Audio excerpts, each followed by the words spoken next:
Hindi nyo dapat ginagawa yan. Kasi judge yan eh. Saan ka naman nakakita ng prosecutor, babanatan mo yung judge. Binabanatan nila yung mga nakakulong na senator judge. Si Jinggoy Estrada, Senator Jinggoy, tsaka si Senator Marcoleta. Banat sila, si Ridon.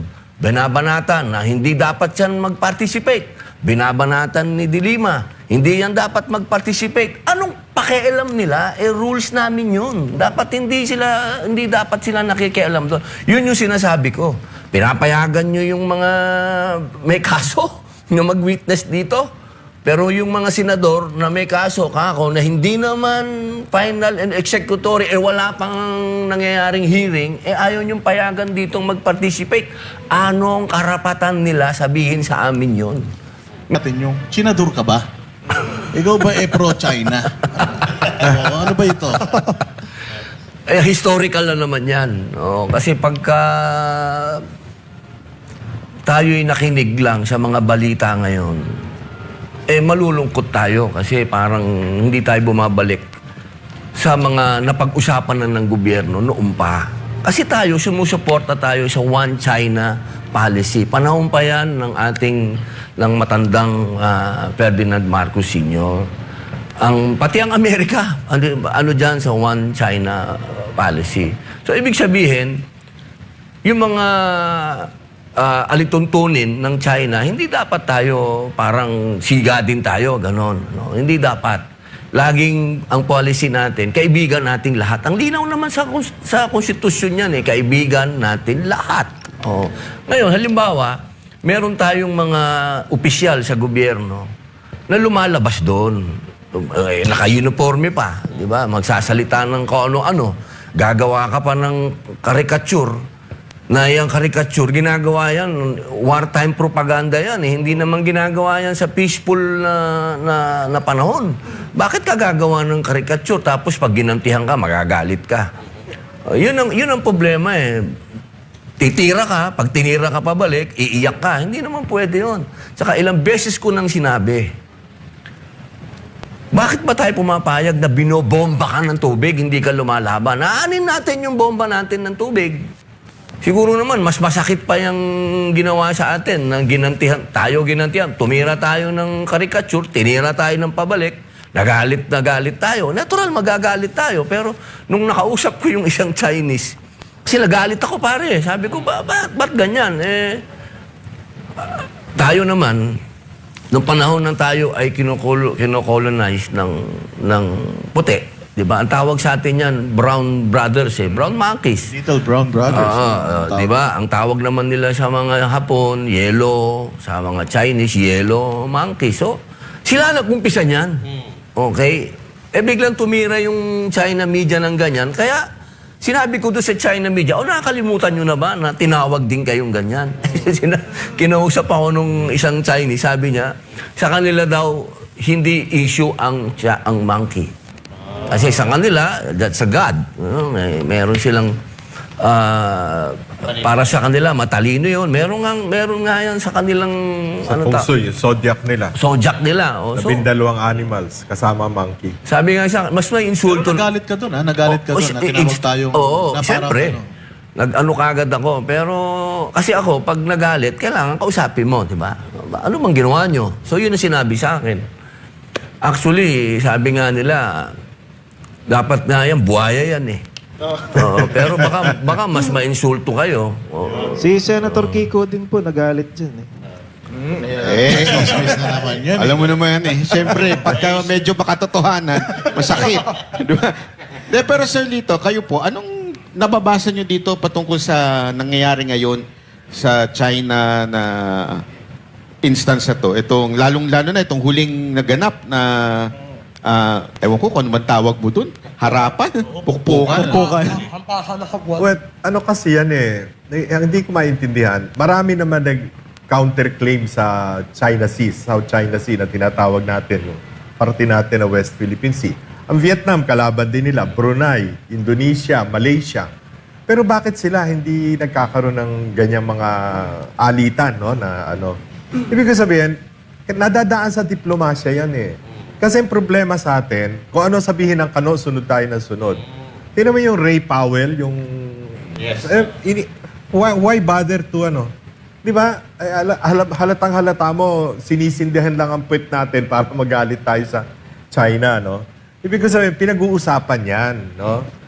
Nung panahon ni PRRD, parang isang beses lang yung nagkaroon ng problema, di ba? At yung mga fishermen, hindi naman hinaharang noon. Napag-uusapan yung mga ganyan. At pangalawa, kung totoo may langis sa West Philippine Sea, wala naman tayong puhunan para kunin yan langis na yan sa ilalim ng dagat. Ba't hindi na lang tayo mag-usap ng maayos para imbis na tayo angkat ng langis, meron tayong mag-sharing na lang. Alam ko nung panahon ni GMA, pumayag pa nga ng China na 60-40 60 sa atin, 40 sa kanila. No, 40%. No, so, let's be practical ang ibig ko sabihin. Sa tingin niyo po, Sir Lito, no? Kasi nung mga nakaraan, okay naman eh. Hindi naman nangyayari ito. Nagkakaroon ng sigalot, pero hindi ganun kagrabe. Sa tingin niyo ba may kinalaman sa politika dahil yung dating presidente, sinasabi nilang maka-China at yung ngayon, maka-Amerika? Pwede po bang ganun? Pwede. Tsaka tayo pag inuurot tayo ng mga kano, tayo naman, sama ng sama. But we have to have, gaya nga sinabi ni Sen Robin, yung independent foreign policy dapat, kaibigan mo lahat, kausapin mo lahat, no? Hindi ba rage baiting? Parang inuudyo ka na. Parang magalit eh. Kasi, ewan ko may napanood akong video. Yung bangka pa natin ng sumugod. Parang naghahamon. I don't know kung... Ang basa ko naman doon, kasi nandun yung barko natin eh. Tapos lumapit Parang yung... teritoryo natin. Lumapit yung China Coast Guard. So, gumanon yung ating mga sundalo.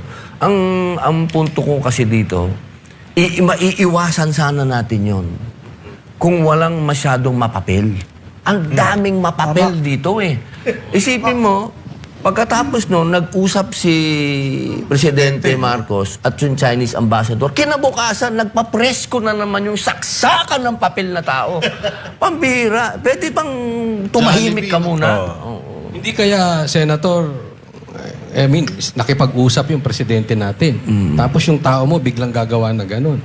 Hindi kaya good cop, bad cop lang to? O... Sana wag ganun. Kasi hindi maganda tayo lumalabas na Di kaya may kausap. plano yan, Senator, na tumakbo, kaya mapapel? Sigurado. At ito pa, Sigurado. bakit hinahayaan ng Pangulo na magiging... Iyon ang na ganyan dapat yan? i-check. Kasi noong mga panahon na buhay pa yung unit team, lagi akong tumatawag kay SAP. Tinawagan ko si SAP dati nung sinabi ko, ano ba tong tao na ito? Humihirit na naman ng taliwas sa sinasabi ni Pangulo. Katulad nun, sabi ni Pangulo, magbubukas tayo uli ng panibagong pag-uusap. Kinabukasan, binabanatan na naman niya yung China. Ano ba yun? Di ba? Para sa akin, makinig tayo sa mga patron natin na matagal na dito sa bansa. Ekonomiya. Bakit ba ang China walang singalot doon sa ibang mga nagkiklaim doon? Kasi ekonomiya na yung pinag-uusapan nila. Nag-uusap sila ng paano tayo makikinabang sa isa't isa. Isipin nyo, pinakamayaman na bansa ang China. Yung tayong kapitbahay, iwan. Di ba, in normal circumstances, pare, pag mayaman yung kapitbahay mo, doon ka makikipagnegosyo pare. Para naman mabatuhan mo man lang ako dyan ng negosyo. Tayo, ayaw natin nun.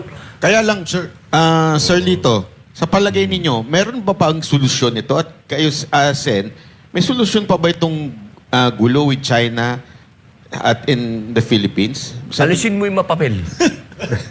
Marami na mapapel, marami na Hindi, mapapel. kaya lalong na galit sa atin ng China nung pinayagan yung mga EDCA bases na nakatapat sa Taiwan. Yung sa Lalo, sa Santa Ana, Cagayan, yung airport, tapos yung San Ramon ba yun, sa Isabela. Nakatapat sa kanila yun Ibig sabihin, talagang pinuesto ng kanu doon, panlaban sa kung sakaling ang Vietnam, ang Taiwan pakialaman ng China. Parte naman ng China yun Yun May yung one China policy. Yun dapat hindi dahil lumabas dun Pero Sir Lito, may karapatan ba ang Pangulo na anuhan si mapapel? Parang, uy, tama na yan, stop na yan. May kapangyarihan ba? So, siyempre. Lalong-lalo na, sir, di ba? Under siya ng DOTR. Executive yan. So, ibig sabihin, kaya sa hindi niya pagsunod, binabastos niya mismo ang Yun ang lagi kong Or sinasabi. may no? direct di ba? Kasi, Senator, sabi nyo, kausap ng presidente, kinabukasan, binanatan. Kinabukasan. Same thing, ano ba sabi ng presidente? Ayaw niya sa impeachment, pero yung anak niya bumoto. Ayaw niya sa EDCA. Ang Sagot ako dyan. Si ang patron na ang Hindi, makakasagot dyan. kaya tuloy walang tiwala sa atin ng foreign investors eh. Gusto natin humikayat ng foreign investors. Nakikita nila no, na parang walang out of control, hindi in control ang presidente natin. No? So paano ka makikipagnegosyo sa isang bansa na pabago-bago ang polisiya? No? So yan ang nangyayari. Vietnam, napakalaki na ng foreign investments ng lahat ng bansa, pati US, ang kalaban nila dati. Tayo, katiting, nakukuha natin foreign investments. Bumagsak pa po. Bagsak. Opo. Sign of weakness talaga yan. So, totoo nga siguro yung sabi-sabi na weak leader. Kasi uunahin mo yung mga nasasakupan mo, lalong-lalo na yung mga tao mo. Pero kung katulad nito, pero di ba may pattern? Actually, Paano ba tinanong ko yan kay Senator Amy nung in-interview niya ako sa podcast niya. Ang sagot niya talaga, dahil nga daw may sakit na yung kanyang ading, hindi na nakokontrol yung mga tao. Gusto kong tanongin si Sir Lito dito. Sa tingin ba ninyo, out of control si Presidente doon sa nangyayari? Or he is totally in control kaya nangyayari yung mga pangyayari? Well, may mga issue na hindi ako maniniwala na hindi niya alam. Halimbawa, yung paglipat-lipat ng pera sa budget, yung pinondo sa flood control projects na nabinbin tuloy yung mga foreign assisted projects like yung ating subway, yung tren, lahat yun. Dapat yung tren papuntang Bicol, konektado. Yung mga yan, nabinbin lahat yan. Hindi ako maniniwala na hindi niya alam. Dahil ang nagre-release ng pondo, DBM. At hindi naman nagre-release ng pondo, maski na nasa budget ng DBM, kung walang utos ang presidente. So alam niya yung mga ganon. Nabanggit nga ni Coach Oli, yung sabi niya ayaw niya ng impeachment. Pero unang-unang pumirma no first impeachment si Sandro Marcos, di ba? So how will you make people believe na hands off ka dyan, wala akong pakialam dyan, independent yung Congress? Talagang lokohan ang nangyayari. Pero baka lang ma-misinterpret ng taong bayan. Baka sinasabi na naman, kinakampihan na naman yung China. Kinukundina mo ba, Senator Robin and Sir Lito? Of course. Kinukundina nyo ba yung mga nangyayari dyan? And yung claim ba dyan sa West Philippine Sea, South China Sea, naniniwala ba kayo na atin yan? Siyempre naman. Naniniwala tayo, pero hindi dahilan yan para tayo'y mag-away. Hindi kasi nakita naman natin nung panahon naman ni Digong, wala namang away yan. Ang kailangan natin dyan, makinabang tayo. Diba? Yun ang kailangan natin dyan. Sabi tayo ng sabing atin yan, pero kung hindi naman tayo nakikinabang, anong klase yun? Kaya nga ang ganda nung sinabi ni Senator Marcoleto, may pinakita siyang mapa, na ito yung mapa na sinasabi ng China na kanila yan. Ang gusto nating mangyari, meron din tayong maipakita na atin din yan. Ihistro natin. Oo, yun ang sinasabi niya. At least maganda yung nililinaw ni Senator Robin ngayon. Kasi ngayon, nung nag-number 1 siya sa senatorial, tapos talagang mataas din siya sa vice president, mukhang tinatarget talaga siya ngayon. Uy. Bawat sabihin niya, ay talagang nilalait ng mga Duterte haters. Diba? Lalong-lalo na itong huling... Si with all due respect. Oo. Parang with all due respect nun Pero wala namang respeto. Di ba? Nakakainis Sino yun? Alam niyo, yung mapapel. Naglaway kay Senator. alam niyo, Alam ba't paborito niya talaga si Senator Robin Hindi, pinapakinggan ko yung kanilang exchange kahapon, yung si Congresswoman Jervy Luistro at si Sen Robin. Ang bilang political strategist nga, ang pasok sa isip ko, napakalayo Si Sen Robin was speaking the language of the masa. At nakaka-connect siya sa taong bayan. Yun namang isa, Baleta. sinasadyang mag-English-English, kunwari palagay ang papel niya, parang matitisod niya si Sen Robin doon sa pag-English-English niya. Wala nakikinig sa kanyang masa. Ang pinakikinggan si Sen Robin. I mean, you need to be able to communicate to your people. And the best way to do it is kung sinip nakararami, yung masa, yun ang dapat Sir Lito, nakikipag-ano ka. since yan, di ba, nabanggit nyo na yan, Yung bang sa tingin ninyong mga bira kay Sen, Robin, lalong-lalo na yung mga high society. High society, high na high yan. Oo, mga high, di ba? Nakaka-apekto kaya ito sa popularity at botante ni Sen Ang Robin? nangyayari, lalo nagkakasimpatya ang tao sa kanya. Ganon din kay Inday Sara, lalo nagkakasimpatya ang tao. Alam mo, pareho ng pagbibigay ng ayuda. Tiningnan ko yung huling Pulse Asia survey, yung June 28 up to July 6 na survey. Makikita mo yung poorest of the poor, yung E, class E, income level. Sumipa doon ang disapproval rating ni Presidente Bongbong, sumipa ng 74% ang disapproval rating. Yun ang binibigyan ng ayuda. So ano ibig sabihin? Una, ang tao, miski na gaano kahirap, alam nila na pera naman namin itong binibigay nyo, binabalik nyo sa amin. Pangalawa, pag pinapipila mo ang tao para sa init ng araw, para lamang makakuha ng 2,000, parang iniinsulto mo yung dignidad niya. Parang ginagawa mo silang pulubi. So, imbis na matuwa sa'yo, nagkakaroon ng resentment ang taong bayan. Di ba, pareho nung papipilahin mo para sa 20 pesos na bigas. Di ba? Madaling araw pa, pipila na yung senior citizen. Inaapi mo tao nun eh. May namamatay Diba? pa. Oh, may namatay pa. Kasi isa sa mga huling, actually pinaka-latest ito na akusasyon kay Senator Robin, yung ang prosecution daw ay dapat hindi one-sided. Yan ang sinabi ni Sen. Pero pinuna ito ng halos lahat ng mga bunging lawyer. May isa ka pang paborito eh. Yung pwedeng maging endorser ng toothpaste. Oo. Yung political analyst na walang trabaho. Oo, ngayon political analyst na, hindi katulad ni Sir Lito, no? Yun, tama. Paborito kayo ng Sir. Yung tumatakas sa kaso. Tumatakas sa kaso yun eh. Ang masasabi ko lang sa ating mga kababayan, kung panonoorin niyo po nung buo yung palitan ng salita, at ito naman, mahirap pong mag-umpisa doon kasi sa hearing dahil bawal po yan.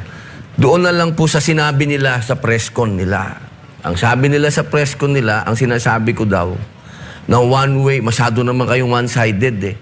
Ang sinasabi ko po doon, kasi, bakit ang prosecution, binabanatan nyo ang mga senator judge?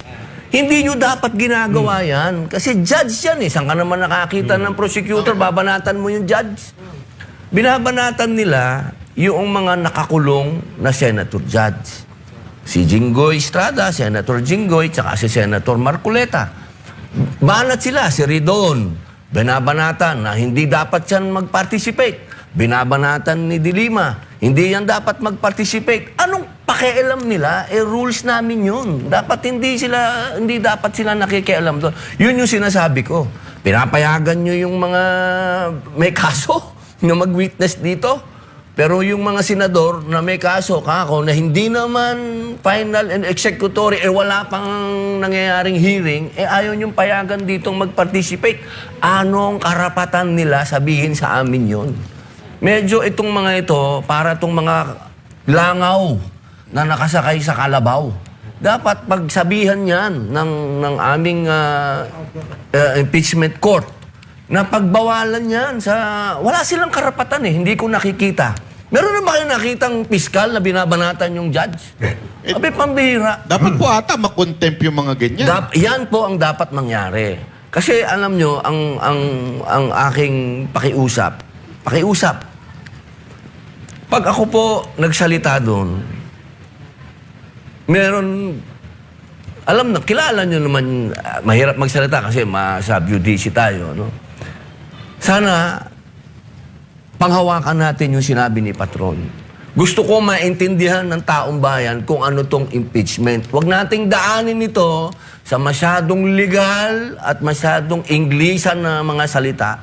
Kasi, di ba sabi nila para sa bayan nito, itong impeachment? Ba't ayaw natin ipaintindi? Dapat ipaintindi natin. Hindi tayo pwedeng...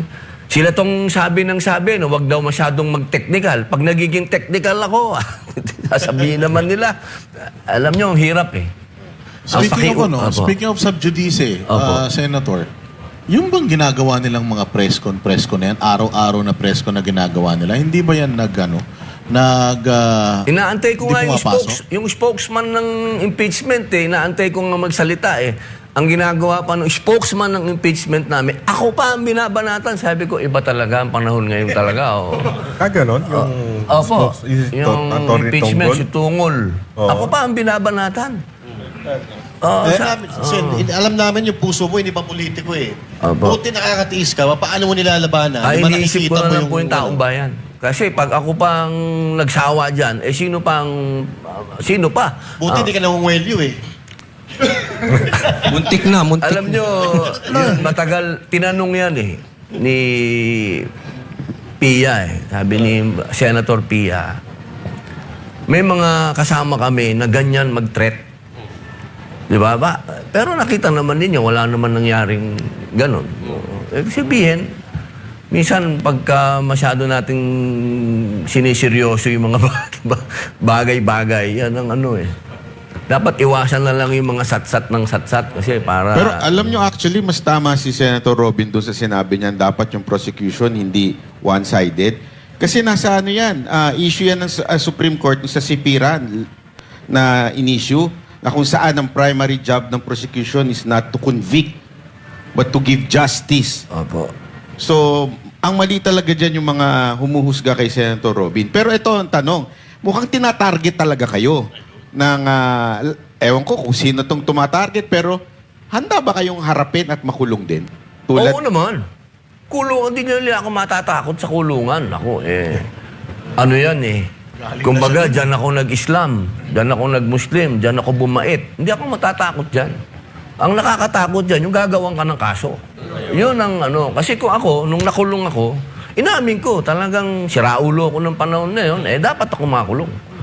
Pero pag ikukulong ako ng gawa-gawang kaso, medyo mahirap tanggapin yun. Yung pangungulungan, madali yan Pero yung ikinulong ka, nang alam mong hindi mo namang ginawa, ay pambihira yun. Pambihirang... Mukhang senator, yan ang umuugong na balita ngayon, mukhang mauubos kayo. Tila ang nadidinig po natin, isusunod si Senator Cayetano, tapos kayo. Kasi kayo yung mga nagsasalita na ngayon na may sense Hindi lang yung parang pagmamalaki nyo lang na 29 years kayong mambabatas, yung meron talagang laman. Ika nga. Handa naman po tayo dyan. Handa po tayo dyan.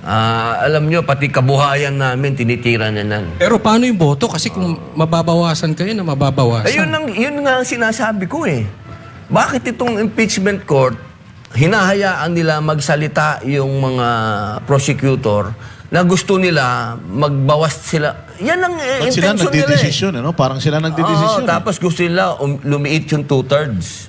Parang, bakit ganito? Anong to? Alam niyo, malaking constitutional crisis ito, Kasi konstitusyon yan, Hindi natin pwedeng baguhin ang konstitusyon ng sasabihin ng, halimbawa lang, kasi parang ang dating, hihingi sila ng interpretasyon sa Supreme Court. Malabo yun. Kasi kung amendahan natin yung saligang batas, magkaroon tayo ng constitutional assembly, baguhin natin. Hindi pwedeng i-interpret yun na sila mismo lang, sasabihin lang ng Supreme Court. Nabawasan natin yung 2/3. Halimbawa, naging 20 na lang kami. Ilan ba yon? Ilan 2/3 niyan? Sabihin mo na 16. 14 na lang? Ganon?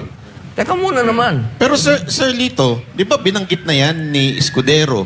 Binanggit na rin actually ni Lacson na 16 talaga Ano kaya ang dahilan kung bakit talagang inuunti-unti sila na ikulong at posible pa bang bumalok? Okay, sa bagay, may bendalo sila. Posible pa bang baluktutin yan at gawing mas mababa?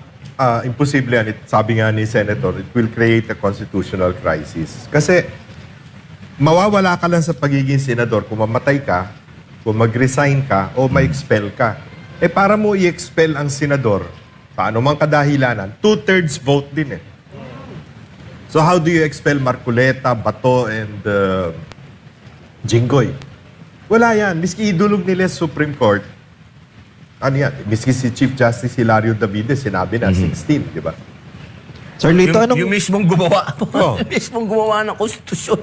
Sir Lito, anong nakikita mong resulta o parang bilang isang strategist? Ano ba to? Bakit ang init-init lagi nila dito sa impeachment na to? Kasi May mga bagay pa dapat unahin. Planado ito, Antimano eh. Ito'y conspiracy talaga dahil nga una, walang kandidato ang administrasyon sa 2028. O kita mo nga, pinakamataas si Vince Dizon, 1%. Di ba?